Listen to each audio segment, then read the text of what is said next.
Okay, so I'm ridiculously excited because guess what? I'm going to South Korea. I know, right? It's been on my travel bucket list forever, and it's finally happening. Get ready for some serious K-drama vibes, insanely delicious food, and adventures galore. Honestly, I can't even deal with how excited I am. So I've been obsessed with Korean culture, forever. The music, the fashion, the food, it's just... And don't even get me started on the skincare. My skin is going to be glowing by the time I get back, I swear.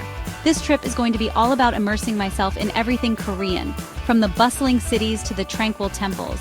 Make sure you hit that subscribe button and turn on notifications so you don't miss a single thing. Trust me, you're gonna want to see this.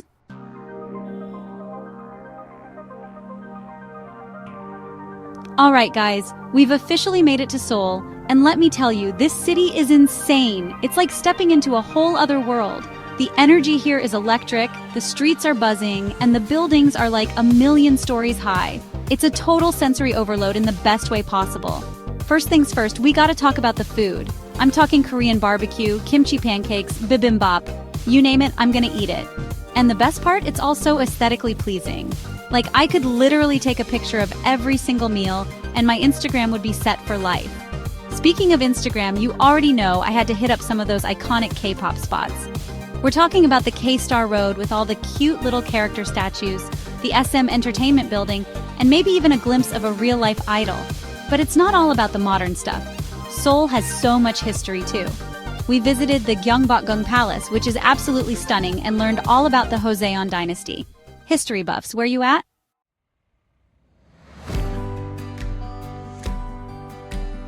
Okay, so after a whirlwind few days in Seoul, it was time to head south to the coastal city of Busan.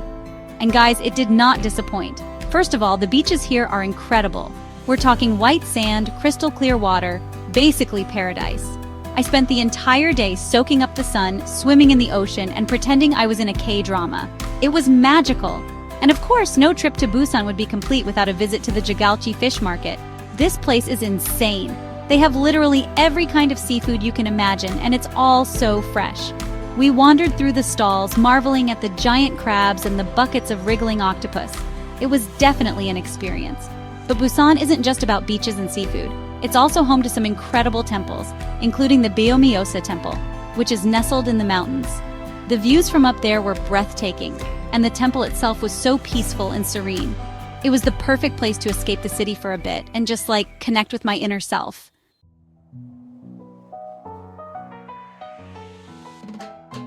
Okay guys, buckle up because we're about to dive into Jeju Island. And let me tell you, this place is like stepping into a postcard. Seriously, it's unreal. The landscapes here are so diverse and breathtaking, you won't believe your eyes. We're talking volcanic landscapes, crystal clear turquoise waters that look like they've been plucked straight out of a dream, and these adorable little black pigs running around everywhere. They're so cute, you just want to take one home with you. What more could you ask for? The scenery here is just out of this world. First up, we hit up Manjangal Cave, which is this massive lava tube that's venturing into another dimension. It's one of the longest lava tubes in the world, and exploring it feels like you're on another planet. It's dark, it's mysterious, and it's definitely a little creepy, but in the best way possible. It's the kind of place that gives you chills, but you can't help but be fascinated. You guys know I live for that spooky vibe. It's like a real-life adventure movie. And the beaches? Don't even get me started. We're talking white sand, crystal clear water, and this super chill vibe that just makes you want to grab a coconut and soak up the sun. It's the perfect place to unwind and forget all your worries. I spent most of my time trying to learn how to surf, which, let's be real, was more like me awkwardly falling into the ocean. But it was so much fun, and I couldn't stop laughing. But hey, at least I looked cute trying, right? It's all about the experience and the memories. And for all my foodies out there, Jeju Island is also known for its amazing citrus fruits, especially oranges. These oranges are so fresh and juicy, you won't believe the flavor. So naturally, I had to indulge in some freshly squeezed orange juice. It's like tasting sunshine in a glass. It was like a burst of sunshine in my mouth, and I may or may not have had 5 glasses. I just couldn't get enough of it.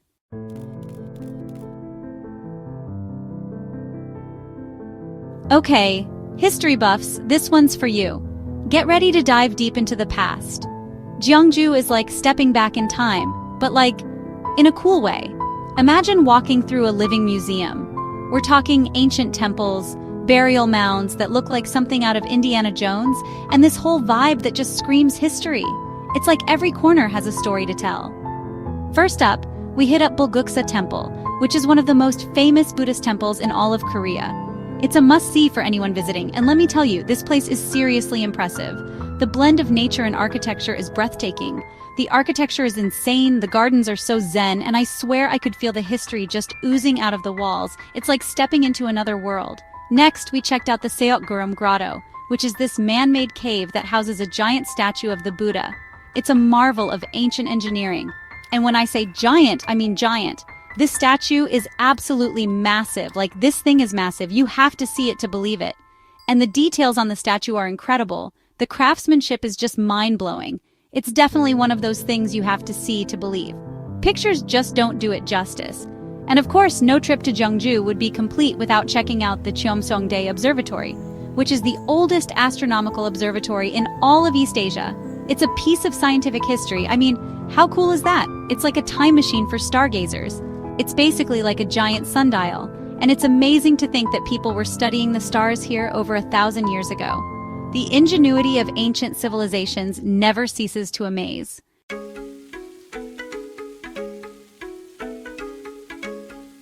Alright guys, next stop on our Korean adventure is Incheon. You know, the place with the huge airport. It's one of the busiest and most modern airports in the world, a true gateway to Korea. But hold up, because Incheon is so much more than just a layover city. It's a vibrant metropolis with its own unique charm and attractions.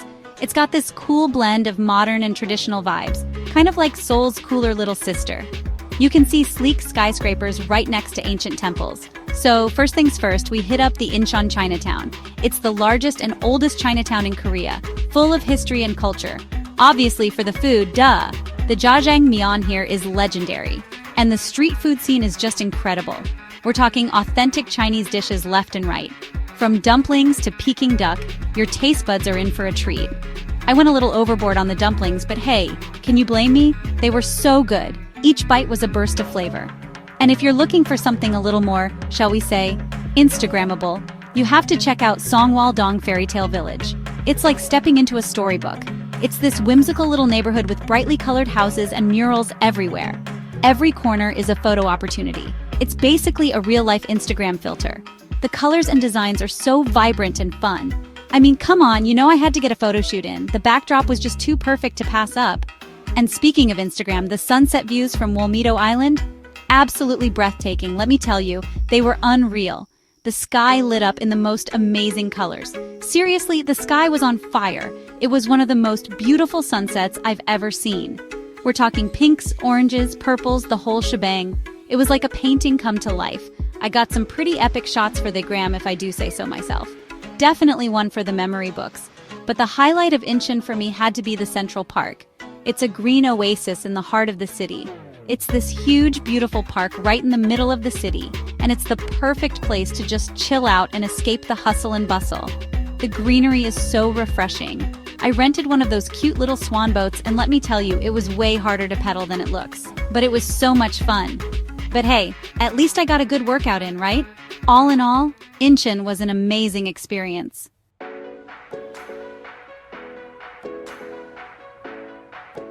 Okay guys, Daegu. It's like Seoul's cooler younger sister who's really into vintage shopping and spicy food. Like seriously spicy. I'm talking fire-breathing dragon levels of spice. First stop, the Daegu Seomin Market. Imagine a maze of stalls overflowing with clothes, accessories, street food. It's like a treasure hunt, but for fashion.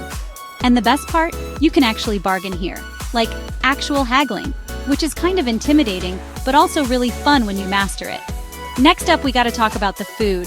Daegu is famous for its spicy stews, and let me tell you, they do not disappoint. I tried this one stew called gamjatang, which is basically a pork bone soup, and it was so flavorful and spicy, but like, the good kind of spicy, you know what I mean? And of course, no trip to Daegu would be complete without experiencing the nightlife. This city is known for its young and vibrant atmosphere with tons of bars, clubs, and live music venues. I'm talking underground hip-hop, K-pop karaoke, the whole shebang. It's definitely the place to be if you want to experience the energetic side of South Korea.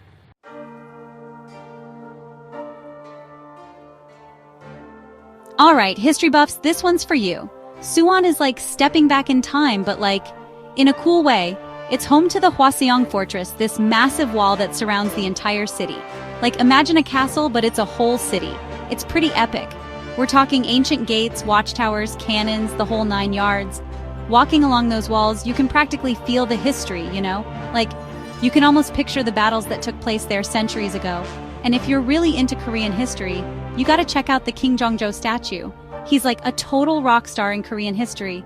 And his statue is right in the heart of Suwon. I'm not even kidding, people leave him gifts and stuff, it's a whole thing.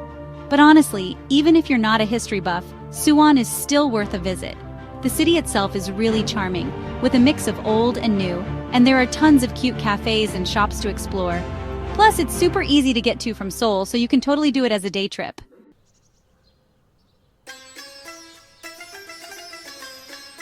Okay guys, buckle up because we're about to enter peak traditional Korea in Andong. It is like stepping into a time capsule, but like, in the best way possible. Seriously, this place is the definition of picturesque. Imagine traditional houses with these beautiful curved roofs, surrounded by lush green mountains and rice paddies. It's like something out of a painting or a K-drama, or one of those aesthetically pleasing Instagram accounts you follow. And speaking of traditional, Andong is also home to the Haho Folk Village, which is basically a living museum where people still live and work in traditional ways. I even got to try on a hanbok, which is the traditional Korean dress, and let me tell you, it is way more comfortable than it looks. And of course, no trip to Andong would be complete without trying the local specialty, which is jimdok, this savory chicken and noodle dish. It's like the ultimate comfort food, and it's so good that I kind of wanted to steal the recipe and bring it back home with me. But I don't think my suitcase would have appreciated the extra weight.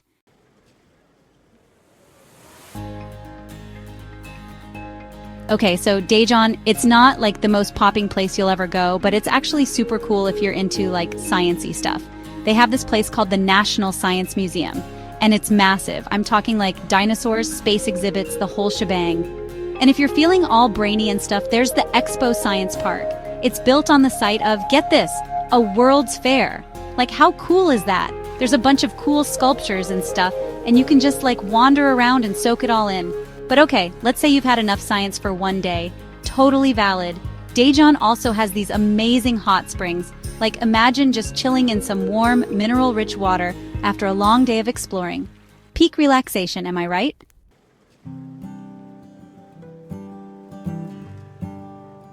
Next up, we're heading to Socho, which is basically where you go if you love, like, being outside and stuff.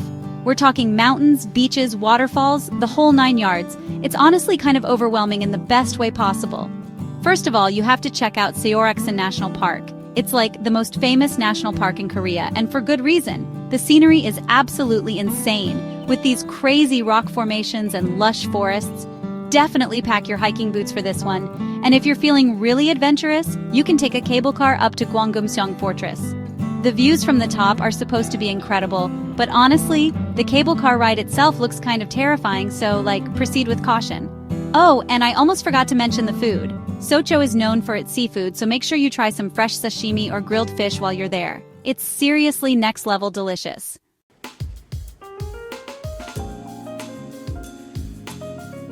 And that's a wrap on my solo trip to South Korea. Honestly, guys, this country totally blew me away. From the bustling streets of Seoul to the peaceful temples of Gyeongju, there's something for everyone here. And don't even get me started on the food. I'm already planning my next trip back. If you're looking for an adventure, South Korea needs to be at the top of your list. And if you want to see more travel vlogs like this one, make sure you subscribe to Wonders of Nations and hit that notification bell so you never miss an upload. Thanks for watching.